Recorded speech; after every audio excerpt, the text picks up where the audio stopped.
Good morning, dignitaries present here and all the guests available here. Actually, Professor or Dr. Manoj Chaudhary has already made my job very simple. So my background will be has already been covered to that extent. So actually, many of you may not be knowing it. Dedicated freight corridors are there in India covering Mumbai to Delhi and Delhi to Howrah site. And one leg is towards Punjab, Ludhiana. And we are working for this particular project only for the transportation of the goods, that is the freight logistics. So we are doing this particular project and I will be giving you the highlights and the benefits of this particular project. So we will go ahead with this.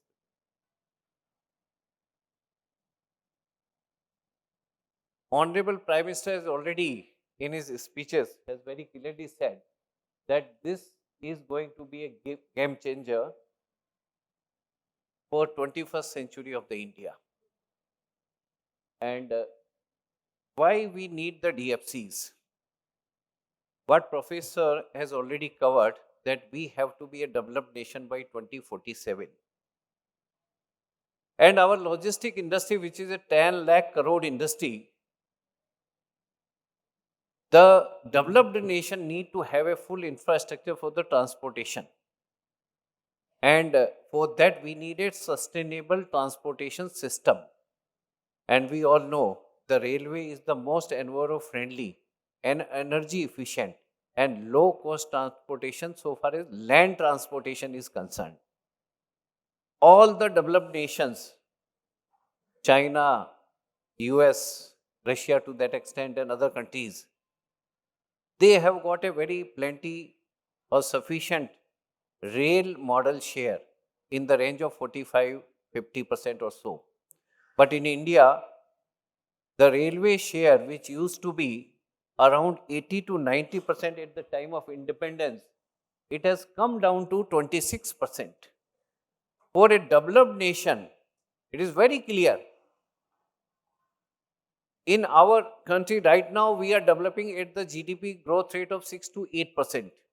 And when GDP is growing at 6 to 8%, the logistics sector will grow 25 to 40% above 6 to 8%. That is around 10 to 14%. When logistics sector has to grow, there is a vacuum, there is a need, some sector to take up that particular demand. If railway will not grow, that logistic demands will be taken over by the road or any other sector. If railway grows in the country for the freight operations, then it will lead to the sustainable green transportation. That's why dedicated freight corridor is very essential. And what Professor has also covered, that our intention as per the National Rail Plan, National Logistic Plan also, that our share which has come down to 26% has to be taken back to around 40%, 45% by 2051. And what we can see that these golden quadrilaterals, which are only 16 to 18% of the total Indian railway network, they carry 58% of the total freight transportation. So we have to first concentrate on these red lines to improve our freight structure so that we can take care of the major part of the India's logistics. And especially we should note it that though our railways earning is 67 or 70% through the freight, only 33% contribution is being given to by the passenger revenue. But the path being given to the freight train is only 40%. 60% of the railway's line capacity is being consumed by the passenger trains, while they are giving less than 40% of the earning. But we are losing in the revenue side also and on the freight side also. So that is the irony, that what is giving us the revenue is not getting a priority in the transportation in the railways. And again, already covered, our logistic costs are too high. What is the real scene? We have got a huge demand for the bulk transportation and other transportation, but we don't have line capacity. Why? Because passengers, number first. Number two, rake, wagon availability, loco availability, so many other issues. And for the expansion of the railway, we have got the limited funds. in previous years also. So, and whenever funds are made available, the creation of the assets, it is time delay, cost delay, and so many other issues. And whenever assets are created, O&M costs are too high. So, we have got these challenges with us. And for that particular matter, what we have already covered, railway for the logistics, that is the freight transportation is the best suited. We have to segregate the passenger with the freight so that the speed difference between the passenger train that is 130, 160 or above maybe 200 kmph run on the separate routes, and the freight trains which are predominantly 60, 75, 100 kmph should run on a separate routes. This will improve the safety, this will improve the average time, and it will improve overall throughput.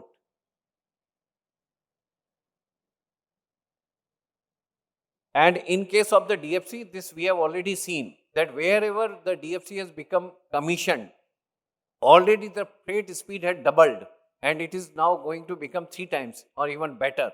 And the wagon utilization are improving, productivity is improving. And similarly, the paths which are being released by the switching over of the freight trains from the Indian Railway route to the DFC routes, more passenger trains can be run on the existing railway routes with the higher speed. And what is more important is the new industrial hubs, new industrial zones, etc. on the dedicated freight routes, which are generally a green field also to some extent. There the new industrial zones, hubs can be created, investment zones can be created, new goods sheds can be created outside the urban areas or the congested city areas. So, I will give you the brief detail about this particular project. So, right now we are working Mumbai to Dadri, that is the Delhi, and Ludhiana, Dadri to Sonnagar.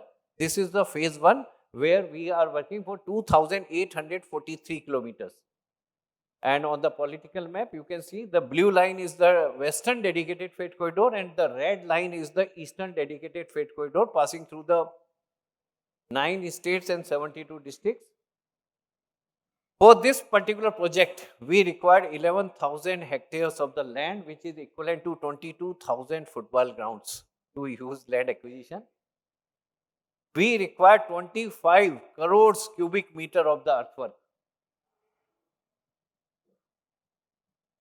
62 important bridges on various rivers. You name the river on that particular alignment. Sabarmati, Mahi, that on Gange, on Yamuna, we have provided the 3 bridges. Daman, so many other rivers, whichever you may name on that particular alignment, we have got a bridge on that particular. Sorry, around 450, 535 major bridges, 5,000 minor bridges, 53 rail over rail flyovers. These are the very tough structures on the existing running lines. Even on Rajdhani routes, we have provided for the seamless transportation, the rail over rail flyover. At 53 locations in DFC, we have provided rail over rail flyover. No surface interaction. And in DFC, we have got no level crossings. We have a plan of the seamless transportation on rail over rail, and similarly on the roads there is no level crossings. For that we are providing 304 road over bridges, 557 road under bridges. Junction stations at 40 locations. Junctions means where IR and ER and DFC can meet each other and exchange the trains. That is at 18 in WDFC and 22 in the EDFC. 74 crossing stations. Again, on national highways, we are passing over and above the national highways at 77 locations. These are again a very, very tough structure for the construction of the DFC. Our operational control center for WDFC, these are the state of the art operational control center. This particular control center of Ahmedabad is controlling train operations for 1500 kilometers. In railways, we have got the control center for every 200, 300 kilometer, one control center in one division. But in WDFC, only one for the 1500 kilometer located at Sabarmati, Ahmedabad. Similarly, for EDFC at Prayagraj. These are the two world-class state-of-the-art operational control centers. This is the status of the project. Entire EDFC has been completed. That is the green line right from Ludhiana to Sonnagar. And on WDFC, we have completed around 80%. Overall, around 90% of the DFC is already completed. And we hope that by March, we will be completing more than 95% of the DFC. And what we have done, why DFC is more important, that in our DFC, we have got a better SOD, schedule of dimensions. We can run double stack containers on Western Dedicated Freight Corridor. The vertical clearance, instead of 4.2 meter in the Indian Railway, we have got space for the 7.1 meter high train. Similarly, weight, similarly, length of the train will be double in the DFC. Instead of 700 meter, it will be 1.5 kilometer long routine train. And the weight wise, Indian Railways train carries maximum 5,000 metric ton of the load. In our case, it can take easily 12,000 tons of the load. Similarly, axle load has been improved to 25 ton and it can be further extended to 32.5 ton axle load. And speed can be, is right now provision of 100 kmph freight train speed, which can further be improved up to 130 kmph. And what we see, the average speed in Indian Railway is 20 to 25. In WDFC, it has already improved to 50 plus, and we are very sure it will touch more than 60, 75 in time to come. And traction side, we have provided 2 into 25 kV, so that there is no power or current drop while running 120 trains in each direction. Interestingly, with the commissioning of the DFC, we can run 120 trains in up direction, 120 trains in down direction. This is equivalent to offloading 3 lakh trucks per day. Between Mumbai and Delhi, 3 lakh trucks will be offloaded from the road to the track. Similarly, on the Howrah direction also. So you can consider that India is facing 1.6 lakh deaths on the roads every year. 5.5 road accident, 5.5 lakh road accident daily, every year. Every day we are facing 450 to 500 deaths on the road. For that, the DFC is a big solution. 3 lakh trucks equivalent will be taken off the roads. That is a big achievement. Again, station distances are 40 kilometers, so it will improve the efficiency. And the benefits is, our USP is higher, heavier, longer and speedier freight transportation. Higher means we can provide double stack containers, one container above another. Number 2, longer, 1.5 kilometer. Higher means 25 ton axle load. Speedier means 100 kmph is the speed for the freight operations. So this is the USP, and it will lead to the assured transit time. Infrastructure capacity will improve, throughput will increase, and obviously the logistic cost in turn will get reduced. And the safety will also be there with the less O&M cost. These are the new innovations first time brought in by the DFC to the Indian Railway. That is the new track construction machine. This can lay up to 2 kilometers of the track per day. New track can be laid very easily up to 2 kilometers of the stretch. And similarly, surveying through the drone. These are the first time the mechanized auger machine, that is the mass grabber, that is the wiring train, first time for the OHE wiring train.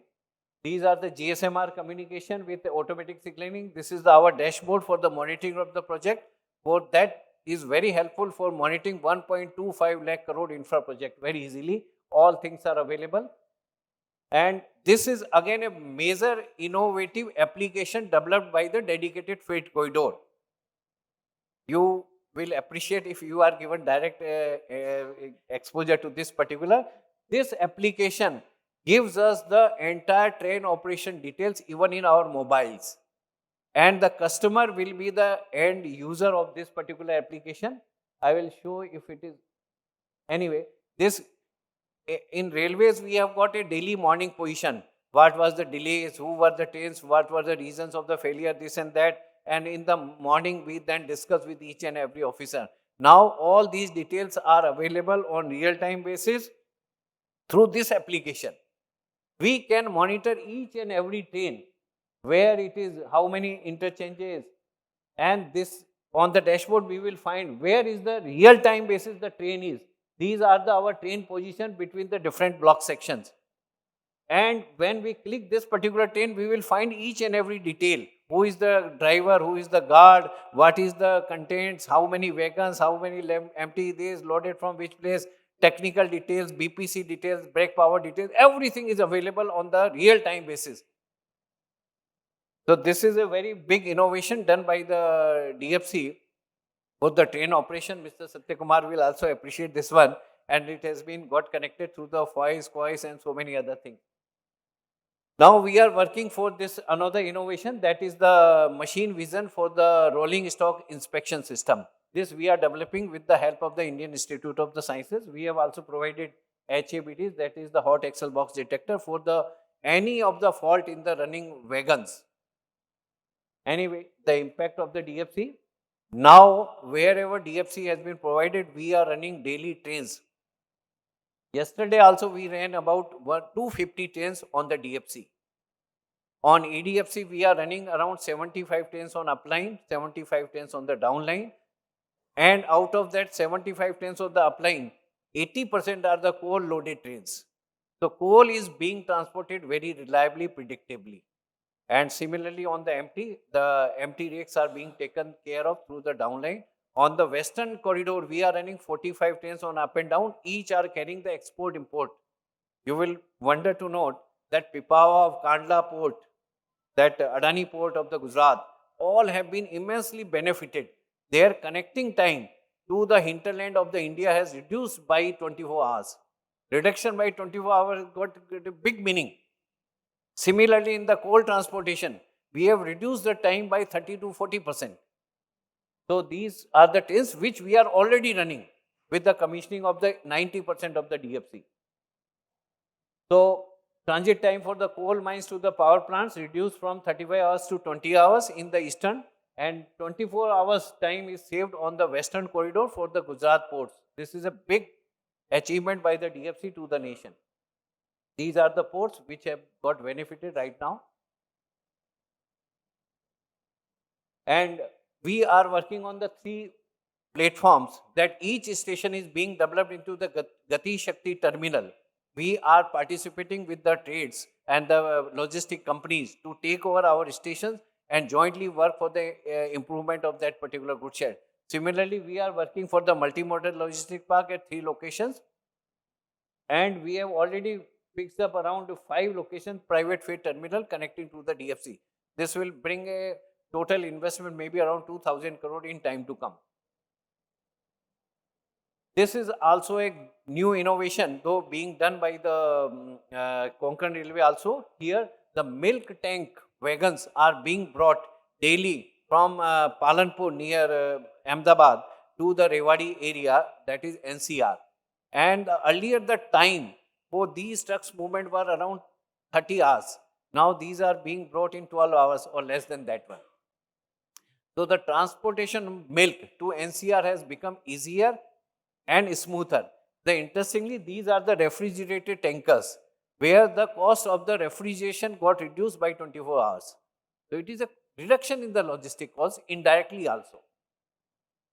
These are the double stack containers which we are regularly running from the Kandla port and the Pipavav port and other ports to the hinterland. These are the coaches which are being converted into the parcel wagons, NMGS, and we are running the parcel services also as a new innovation. So with the DFC, interestingly, in DFC the running time is much lesser. The crew utilization is the best. In Indian Railway, though we don't want to just compare, due to the various regions, one goods train in 8-hour shift runs only 150 to 200 kilometers. Only 150 to 200 kilometers in 8-hour shift. In DFC, it is running around 500 kilometers. And we have experimented. If the speed is permitted to increase to 100 kmph, we can run it to 800 to 900 kilometers in 8-hour shift. So it will improve the overall logistic scenario of the India. So DFCs are very, very important, and whenever these will be further extended in the different parts of the country, these will be a big benefit. So many other things I will And these are the new traffic where we will work: automobile traffic from the new industry, manufactured industry, from the military traffic to the parcel traffic and others, refrigerated traffic, so many other things. And more importantly, for maintaining the passenger route, we have to follow various guidelines, various statutory requirements. In goods, these are not so strictly to be followed, but to maintain the safety, we have to work very clearly. In Indian Railway, 12.63 is the manpower per 10 kilometer. In DFC, it is only 0.82. With the digitization in the monitoring of the assets and predictive maintenance system, diagnostic systems which we are installing, we will further reduce it. Our maintenance cost in time to come will further reduce, reliability will improve. What a customer need? Customers need is time, transit time, cost, reliability or predictability, and also comfort in booking and everything, ease of doing business. All the four is being taken care of in DFC. And our future plans, these three, that blue line is the east-west corridor, red is the east coast corridor, and that Itarsi to Vijayawada, that is the orange type line, that is the northwest corridor. These three corridors, DPRs are under preparation, and we are hopeful that in time to come, government will take a call on these one. And as per the National Rail Plan 2021 approved by the ministry, total 8,722 kilometer of the DFC should be there in the country by 2051. When we will be a developed nation, we will be having around 9,000 route kilometers of the DFC. So we have to think of for more and more number of the DFCs for improving our mobility of the freight operations. Thank you very much.